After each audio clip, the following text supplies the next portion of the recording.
Hello guys, welcome back to my channel. আমি chef Subodhi. আজকে আমার রেসিপি হচ্ছে আলু পালক।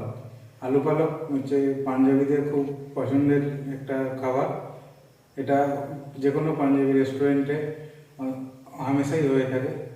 তো চলো আজকে তার রেসিপি শুরু করা যাক।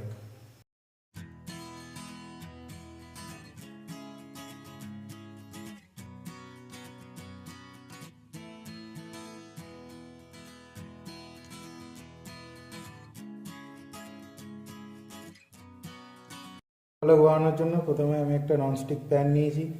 প্যানের মধ্যে দেবো 10 গ্রামের মতো বাটার। বাটারটা যাতে পুড়ে না যায় তার জন্য অল্প একটু সাদা তেল দেব।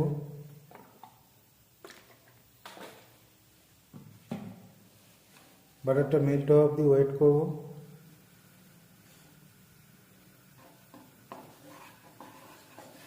বাটারটা মেল্ট প্রায় হয়ে গেছে।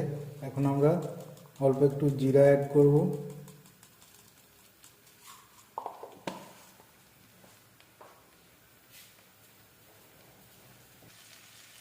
জিরা আমরা দিয়েছি, এরপরে একটা শুকনো লঙ্কা দেব।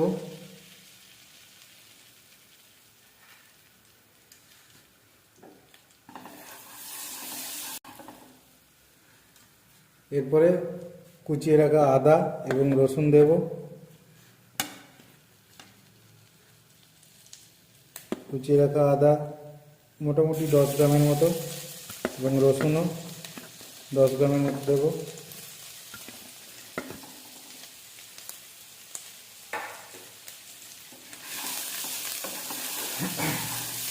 এটাকে হালকা গোল্ডেন ব্রাউন কালার আসা অবধি ভাজতে হবে। এতে আমরা কোনো টমেটো বা লঙ্কা গুঁড়ো ইউজ করব না।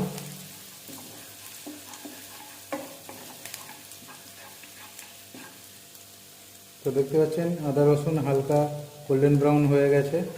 এরপরে আমরা কেটে রাখা পেঁয়াজ দেব।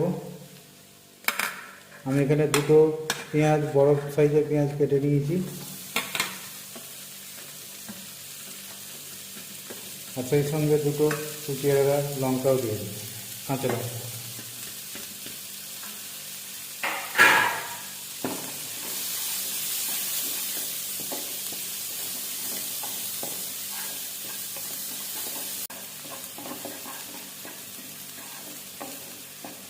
তো পেঁয়াজটা যাতে তাড়াতাড়ি সিদ্ধ হয় তো তার জন্য আমরা অল্প একটু নুন দেব।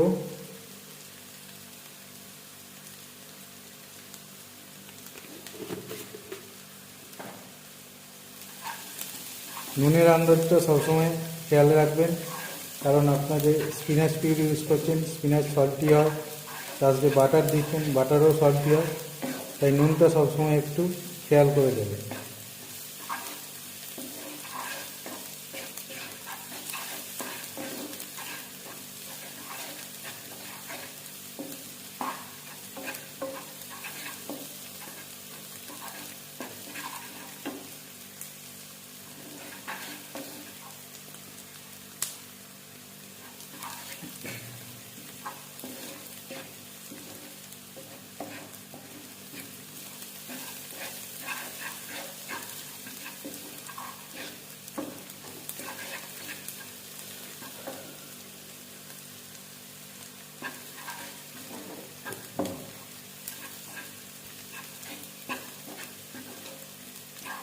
পেঁয়াজ মোটামুটি গোল্ডেন ব্রাউন হয়ে গেছে।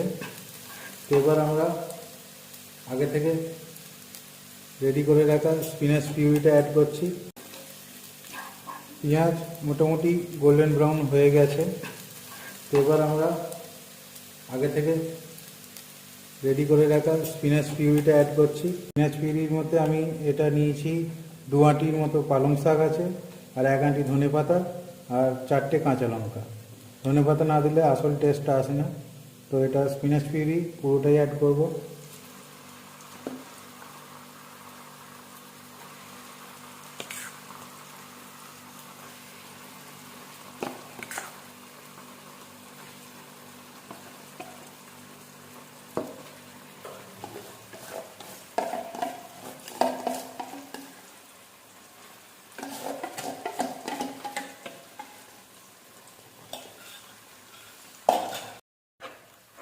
স্পিনাচ পিউরি দেওয়ার পরে আপনাদেরকে এটা থরলি মিক্স করতে হবে। খেয়াল রাখবেন যেন স্পিনাচের এই ন্যাচারাল গ্রিন কালারটা যেন চলে না যায়, ডিসকালার যেন না হয়ে যায়, এটা গ্রিন যেন থাকে। অল্প একটু গরম মশলা দেব। গরম মশলা একদমই অল্প দেবেন, কারণ গরম মশলা যদি বেশি হয় তো পালং শাকের যে একটা ন্যাচারাল ফ্লেভার সেটা নষ্ট হয়ে যায়।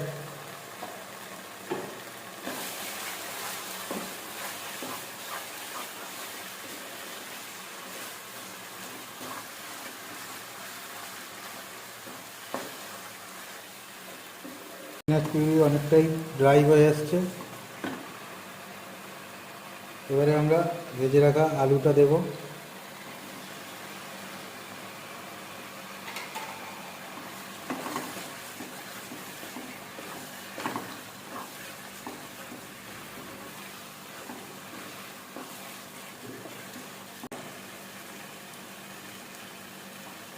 এরপরে স্লো ফ্লেমে করে মোটামুটি 5 মিনিটের মতো রান্না করব।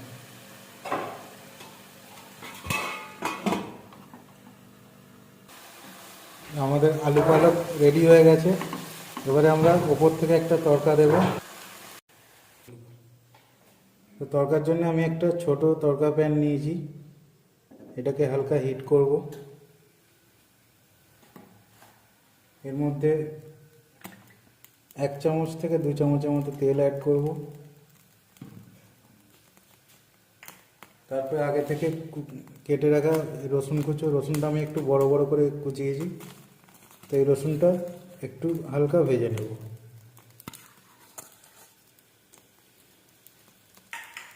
আমার রেসিপিটা যদি আপনাদের ভালো লেগে থাকে তাহলে লাইক করবেন, কমেন্ট করবেন, শেয়ার করবেন।